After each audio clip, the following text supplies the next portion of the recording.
Salam damai sejahtera di dalam nama Tuhan Yesus Kristus. Firman Tuhan malam ini untuk kita baca, kita dengarkan, dan kita renungkan bersama dari surat Yakobus, pasal yang pertama, ayat yang ke-19 dan 20. Demikianlah firman Tuhan. Hai saudara-saudara yang kukasihi, ingatlah hal ini. Setiap orang hendaklah cepat untuk mendengar, tetapi lambat untuk berkata-kata, dan juga lambat untuk marah. Sebab amarah manusia tidak mengerjakan kebenaran di hadapan Allah. Dari dua ayat ini yang kita bisa renungkan untuk memimpin kita melakukan yang benar. Yang pertama, kata yang perlu diperhatikan adalah kata cepat dan lambat. Ini dua kata yang bertolak belakang. Artinya tidak sejalan seiring, tapi saling memberikan dampak. Cepat berarti suatu gerakan, suatu upaya atau kegiatan yang membutuhkan energi atau membutuhkan suatu langkah yang tepat. Sedangkan lambat itu menunjukkan kesabaran dan berupaya untuk menahan supaya tidak buru-buru untuk melakukan sesuatu. Kata cepat dan lambat dikaitkan dengan suatu kondisi berinteraksi atau berada di dalam komunitas. Yang pertama mendengar, yang kedua berkata-kata. Karena di dalam kenyataannya kita lambat atau bisa dikatakan kurang memahami secara mendalam untuk mendengar. Tetapi seringkali kita cepat berkata-kata. Kalau kita cepat berkata-kata, maka dampaknya adalah mudah berespon dan dapat menimbulkan respon yang keliru. Salah satu respon yang keliru ialah marah. Dan kemarahan tanpa dipikirkan terlebih dahulu dapat merusak tatanan keharmonisan komunitas. Karena itu, di dalam bagian ini, Yakobus mengingatkan kepada kita untuk mendengarnya cepat, berarti bukan hanya berbicara tentang kecepatan itu, namun lebih dari sekedar kecepatan, yaitu menangkap, memahami, dan mengoptimalkan energi untuk mendengar. Dalam konteks saat ini, orang-orang di sekitar kita, termasuk kita, paling sulit untuk menangkap dengan cepat. Bahkan kita abai untuk setiap kata atau kalimat atau pernyataan yang disampaikan orang lain. Cepat mendengar di situ membutuhkan skill atau keterampilan memilih, memilah, dan mengkategorikan kata-kata yang kita dengar. Namun, sebagai orang Kristen, bukan hanya cepat mendengar, kita perlu juga cepat mengolah setiap kata, kalimat dalam konteks apapun, sehingga kita olah dengan baik di hati dan pikiran. Setelah kita mendapatkan pengertian dan makna yang tepat, tujuan yang mau disampaikan, barulah kita perlahan-lahan berkata-kata. Pilihan kata menentukan apa yang akan terjadi berikutnya. Seringkali kita didorong hanya dengan emosi, dengan perasaan tertentu yang menimbulkan perkataan kita itu justru membuat kemarahan, baik pada diri atau orang lain. Karena itu, saudara, ini bagian yang sangat sensitif, terlebih kalau dikaitkan dengan firman Tuhan. Kalau kita mendengar khotbah, mendengar pujian, nyanyian kepada Tuhan, mesti cepat menangkapnya, mesti teliti memperhatikannya, dan mesti cermat mendiagnosa kata-kata apa yang kita dengar. Tetapi ketika kita diminta untuk berespon atau memberikan sebuah tanggapan yang berkaitan dengan apa yang kita dengar, hendaklah kita jangan terburu-buru untuk mengungkapkan pendapat pemikiran kita tentang firman Tuhan yang ditafsir, yang dikhotbahkan, atau pujian kepada Tuhan yang dilantunkan oleh orang lain. Kedua ini perlu hikmat, cepat mendengar, lambat berkata-kata. Kalau kita mendapatkan pencerahan, hikmat dari Roh Kudus, dan keyakinan yang mendalam yang dikerjakan oleh Allah di dalam Kristus, maka kita akan menerima kebenaran Tuhan diekspresikan kepada kita, dan kita bertanggung jawab terhadap hal itu di hadapan Tuhan. Di bagian lain, di sini Matthew Henry justru memberikan penjelasan yang demikian. Saudara-saudara, kita diminta untuk menahan bekerjanya amarah dari hati ke perkataan, dari pikiran ke mulut kita. Kita harus mempelajari hal ini dalam penderitaan. Artinya menahan itu tidak mudah, karena sudah meluap emosi, perkataan sudah memasuki pikiran, dan kita tidak mudah menahan kemarahan, dan itu menimbulkan penderitaan batin. Kita belajar untuk sungguh-sungguh kembali kepada kebenaran firman Tuhan, bukan cara dan upaya kita.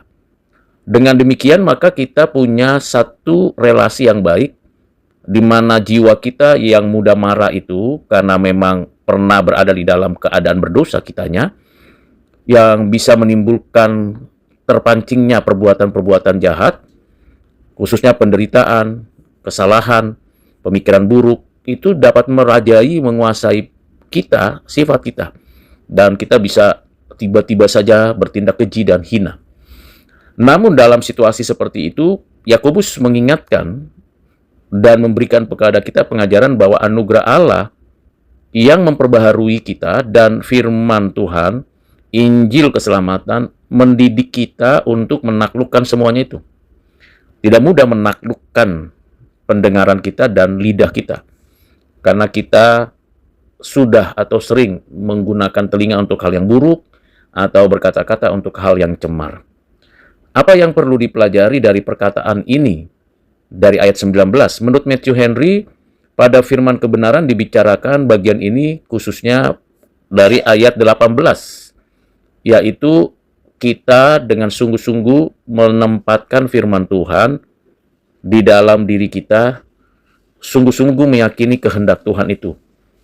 Karena itu kita dapat mencermati bahwa sudah menjadi tanggung jawab orang percaya mendengar firman Tuhan, mengerahkan pikiran, mengoptimalkan fungsinya, untuk memahami apa yang kita bicarakan, dan bukan hayalan atau pendapat orang lain. Kita seringkali panas hati karena mendengar perkataan dan hayalan orang lain. Kita jangan mengulangi kesalahan-kesalahan orang-orang dunia. Kita harus tahu dan menyadari dengan sungguh bahwa dosa yang bisa berdampak pada kita, sesungguhnya itu bukan berasal dari Tuhan kita, tapi dari diri kita yang mungkin saja masih melekat dampak-dampak dosa. Dalam situasi seperti itu, Yakobus mengingatkan kita, jangan tergesa-gesa, jangan terburu-buru untuk berkata-kata, untuk berbicara ketika kita mendapatkan informasi, mendengar kata-kata dari pihak orang lain, karena bisa menimbulkan kesalahan. Namun kita perlu mempertimbangkan, seperti yang diajarkan firman Tuhan, untuk bersabar dan mengendalikan diri kita. Selanjutnya, Matthew Henry memberikan ungkapan kepada kita bahwa perkataan dapat diterapkan dalam konteks penderitaan dan cobaan yang sedang kita hadapi atau alami. Kita perlu mencermati, sudah menjadi tanggung jawab kita mendengarkan bagaimana Allah menjelaskan pemeliharaannya, maksudnya, dan bagaimana kita belajar supaya tidak tergesa-gesa, sehingga kita tidak menuju kepada kekacauan, kerusakan, kebinasaan.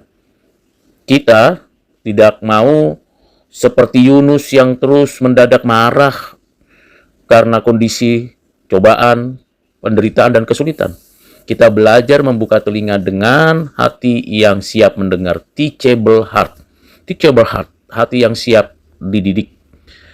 Bagian berikutnya perlu kita perhatikan dari Yakobus 1 ayat 19-20 ini ialah perkataan yang dapat dipandang merujuk pada perselisihan, perbedaan pendapat. Mesti kita hati-hati. Kita mesti menjaga mulut kita, kata-kata kita, karena menurut ucapanmu engkau dibenarkan, menurut ucapanmu engkau dihakimi. Bagian ini menjadi penting karena berkaitan dengan apa yang dijelaskan sebelumnya. Setiap munculnya perbedaan di antara orang percaya, orang Kristen, setiap ada pihak lain yang mencoba mencampuri, kita harus berhati-hati. Seringkali pendapat dari orang lain atau pendapat kita yang sangat strict, sangat mendominasi, tanpa kita mendengar terlebih dahulu pendapat orang lain, itu menimbulkan kemarahan dan reaksi yang tidak baik. Karena itu, saudara dan saya diajak dan diarahkan melalui firman Tuhan yang ditulis oleh Yakobus untuk fokus pada kebenaran.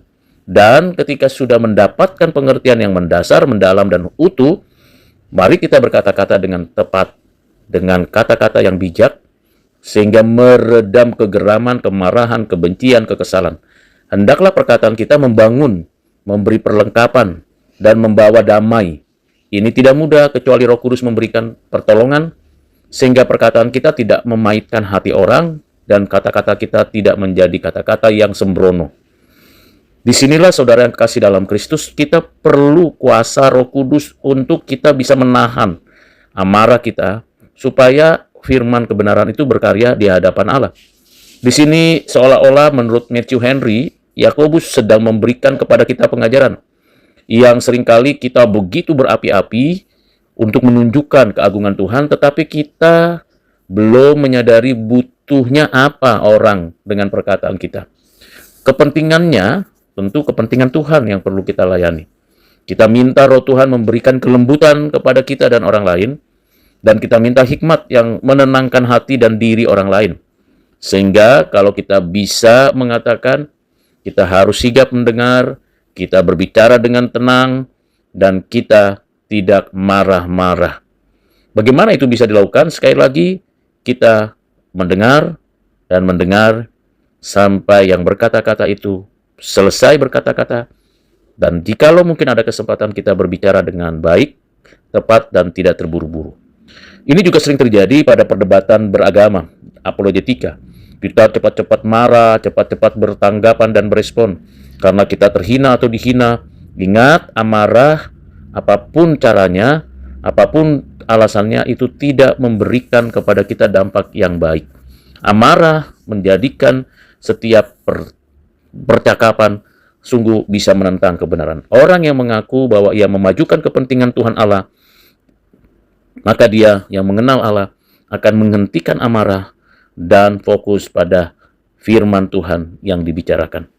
Kiranya dengan renungan pada malam ini menolong saya dan saudara untuk sungguh-sungguh melakukan kehendak Bapa di surga. Di dalam nama Tuhan Yesus kita bermohon, kiranya kita diberi kelembutan, berikan kemampuan untuk mengerjakan kehidupan yang berkenan di hati Tuhan di setiap interaksi, komunikasi, dan di dalam bercakap-cakap di komunitas kita. Tuhan Yesus memberkati. Amin.